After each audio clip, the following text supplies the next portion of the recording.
ನಮಸ್ಕಾರ. ನಮ್ಮ ಹಾಸನ ಜಿಲ್ಲೆಯ ಪ್ರತಿಯೊಬ್ಬ ರೈತರಿಗೂ ಸಹ ನನ್ನ ನಮಸ್ಕಾರಗಳು. ಕರ್ನಾಟಕ ರೈತ ಸುರಕ್ಷಾ ಪ್ರಧಾನಮಂತ್ರಿ ಫಸಲ್ ಬಿಮಾ ಯೋಜನೆ ಅಂದರೆ ಪ್ರಧಾನಮಂತ್ರಿ ಫಸಲ್ ಬಿಮಾ ಯೋಜನೆಯಲ್ಲಿ ಗೊತ್ತಿರೋ ಹಾಗೆ ಕೇಂದ್ರ ಸರ್ಕಾರ ಮತ್ತು ರಾಜ್ಯ ಸರ್ಕಾರ ಒಳಗೊಂಡಂತೆ ಅವರಿಗೆ ವಿಮಾ ಪರಿಹಾರವನ್ನು ನೀಡಲು ಒಂದು ಕ್ರಮ ವಹಿಸಲಾಗ್ತದೆ. ಕೋರ್ಕೊಳ್ಳೋದು ಇಷ್ಟೇ. ಈ ಮುಂಗಾರು ಹಂಗಾಮಿನಲ್ಲಿ ಏನು ನಾವು ವಿವಿಧ ಬೆಳೆಗಳನ್ನು ಬೆಳೀತೇವೆ, ಅದರಲ್ಲೂ ಮುಖ್ಯವಾಗಿ ರಾಗಿ.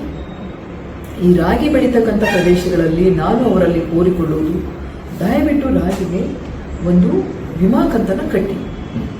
ಅದಕ್ಕೆ ಆಗಸ್ಟ್ 14, ಈ ವರ್ಷ ಆಗಸ್ಟ್ 14 ಕೊನೆಯ ದಿನಾಂಕ ಇದೆ. ಅವರು ಕಟ್ಟಬೇಕಾಗಿರೋದು ಇಷ್ಟೇ, ಪ್ರತಿ ಎಕರೆಗೆ 404 ರೂಪಾಯಿ ಕಟ್ಟಿ.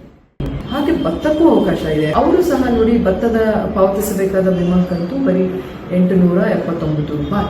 ಅಂತಿಮ ದಿನಾಂಕ ಇನ್ನೂ ಸಮಯ ಇದೆ, ಆಗಸ್ಟ್ 14. ಹತ್ತಿರದ ಬ್ಯಾಂಕಿಗೆ ಹೋಗಿಸುತ್ತವೆ, ಅಲ್ಲಿ ಹೋಗಿ ಅವರು ನೋಂದಣಿ ಮಾಡಿಕೊಳ್ಬಹುದು. ಕೊನೆಯದಾಗಿ ನಾನು ಹೇಳೋದು ಇಷ್ಟ, ಈಗಲೂ ಆಗಸ್ಟ್ 14ನೇ ತಾರೀಕುವರೆಗೂ ಕೊನೆಯ ದಿನಾಂಕ ಇದೆ. ಎಲ್ಲೆಲ್ಲಿ ಖಾಲಿ ಜಮೀನಿದೆ ಆಯ್ತಲ್ಲ, ಇನ್ನು ನೀವು ಏನಾದ್ರು ಸಪೋಸ್ ಮಾಡೇ ಬಂದ್ರೆ ರಾಗಿ ಸಹ ಆಗ್ಬೋದು, ಬಟ್ ಅಲ್ಲಿವರೆಗೂ ಕಾಯಬೇಡಿ. ಇಲ್ಲ ನಮ್ದು ಖಾಲಿ ಇದೆ, ನಾವು ಏನ್ ಮಾಡ್ಬೇಕು, ಏನೂ ಹಾಕಿಲ್ಲ, ಇಲ್ಲ, ಮೊದಲು ಹೋಗಿ ನೀವು ವಿಮೆಯನ್ನ ರಾಗಿಗೆ ಮಾಡಿಸ್ಬೇಕು. ಹಾಗಾಗಿ ಆಗಸ್ಟ್ 14ನೇ ತಾರೀಕು ಕೊನೆಯ ದಿನಾಂಕ. ಭತ್ತಕ್ಕೆ 14ವರೆಗೂ ಕಾಯಬೇಡಿ, ಯಾಕಂದ್ರೆ ಕೊನೆಯ ದಿನ ಸರ್ವರ್ ಇರಲ್ಲ, ಆ ಸಮಸ್ಯೆ.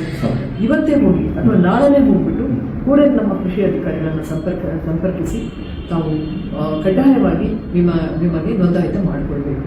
ಹೆಚ್ಚಿನ ವಿಮಾ ಕ್ಲೈಮ್ ನಮ್ಮ ಜಿಲ್ಲೆಗೆ ಬರಬೇಕು, ಯಾಕಂದ್ರೆ ನಿಜವಾಗ್ಲೂ ಅದು ಬರ ಪೀಡಿತ ಇದ್ದರೆ ಆಗಿದೆ. ಅದರ ಉಪಯೋಗವನ್ನು ನಾವು ಪಡ್ಕೊಳ್ಬೇಕು ಅಂತ ನಾನು ರೈತರಲ್ಲಿ ಕೋರ್ಕೊಳ್ತೇನೆ.